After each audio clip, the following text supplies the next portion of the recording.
मित्रांनो, एक प्रश्न विचारतो. तुम्ही गर्दीत असताना तुम्हाला कधी एकटं वाटलं आहे का? शेकडो माणसं आजूबाजूला आहेत, मात्र आतमध्ये एक प्रकारचा रिकामेपणा आहे. आणि कधी कधी एकटे बसले असताना आतमध्ये एक वेगळ्याच प्रकारची शांती आहे. गर्दीत एकटे आणि एकांतात परिपूर्ण यामधला नेमका फरक काय? आज आपण बोलणार आहोत एकटेपणा आणि एकांत या दोन्ही मधल्या फरकाबद्दल. हा फरक ज्याला कळला तो एकटेपणाला कधीच घाबरत नाही. एकटेपणा म्हणजे नेमकं काय ते आधी आपण समजून घेऊया. एकटेपणा ही एक भावना आहे, एक जखम आहे. मला कोणी नको आहे या भावनेतून ती उदयाला येते.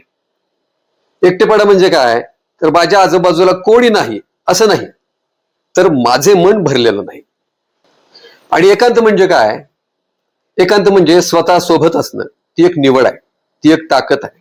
एकांत म्हणजे मला बाहेरच्या आवाजाची गरज नाही, कारण आत एक शांत आवाज आहे. एकटेपणा आणि एकांत या दोन्हींमधला फरक पाहिला तर तो काय आहे? एकटेपणा आत येतो नको असताना, आणि एकांत आपण निवडतो हवा म्हणून. एकटेपणा रिकाम करतं आणि एकांत तुम्हाला भरवतं. एकटेपणामध्ये इतरांची गरज जाणवते, एकांतात स्वतःचीच ओळख होते. एकटेपणा थकवतोय आणि एकांत ऊर्जा देतोय. एकटेपणा म्हणजे काय? माझ्याकडे सगळं आहे पण काहीतरी नाहीये. काय नाही ते कळत नाही. एक व्यक्ती आहे, कामानिमित्त त्याला परगावी जावं लागलं. ते एक छोटस गाव होतं. तिथं नेटवर्क नव्हतं, टीव्ही नाही, गर्दी नाही. पहिले 2 दिवस त्याला काहीच करमेना. फोन उचलावासा वाटायचा पण कोणाशी बोलावंसं वाटत नव्हतं. तिसऱ्या दिवशी संध्याकाळी तो नदीकाठी बसला. पाणी वाहत होतं, पक्षी होते आणि तो फक्त तो. आणि त्या शांततेत त्याला पहिल्यांदा स्वतःचा आवाज ऐकू आला.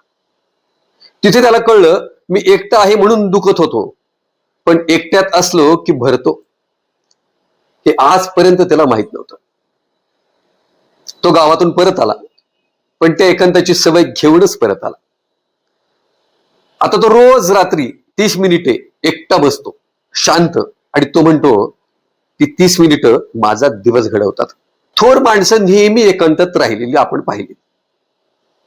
तुम्ही जर इतिहास बघितला तर खरोखर महान झाले त्यांनी एकांताला मित्र केलं. स्वामी विवेकानंद एकांतात बसून विचार करायचे, ध्यान करायचे. त्याच एकांतातून त्यांना जगाला द्यायचा जो संदेश आहे तो मिळाला. एकांत हा दुर्बलांसाठी नाही, तो शूरांसाठी आहे. डॉक्टर APJ अब्दुल कलाम रात्री उशिरापर्यंत एकट्याने वाचत आणि लिहित बसायचे. त्या एकांतात त्यांचं लक्ष गवसलं. महात्मा गांधी आठवड्यातून 1 दिवस मौन पाळायचे, कोणाशी बोलायचे नाहीत. ते म्हणायचे, त्या एका दिवसाच्या शांततेत मला वर्षभराची दिशा मिळते. तथागत गौतम बुद्ध आहे, ज्ञानेश्वर माऊली, रामदास स्वामी आहे, या सगळ्यांनी एकांताला आपलं गुरु मानलं होतं. जगाला सर्वात जास्त देणारे लोक जे आहेत ना, ते एकट्यात सर्वात जास्त वेळ घालवतात. मित्रांनो, आता एक प्रश्न तुम्हाला विचारतोय. तुम्ही शेवटचं कधी स्वतः सोबत बसलात? फोन नाही, टीव्ही नाही, कोणाचा आवाज नाही, फक्त तुम्ही आणि तुमचे विचार. बरेच जण घाबरतात एकट्याला, कारण एकट्यात स्वतःचे विचार ऐकू येतात आणि ते विचार कधी कधी जड असतात. पण मित्रांनो, जो स्वतःशी बोलायला घाबरतो तो इतरांशी खरी बोलू शकत नाही, हे नक्की. एकांत म्हणजे पळून जाणे नाही, एकांत म्हणजे स्वतःकडे पुन्हा परत येणं आहे. रोज थोडा वेळ काढा. सकाळी 15 मिनिटं फक्त शांत बसा.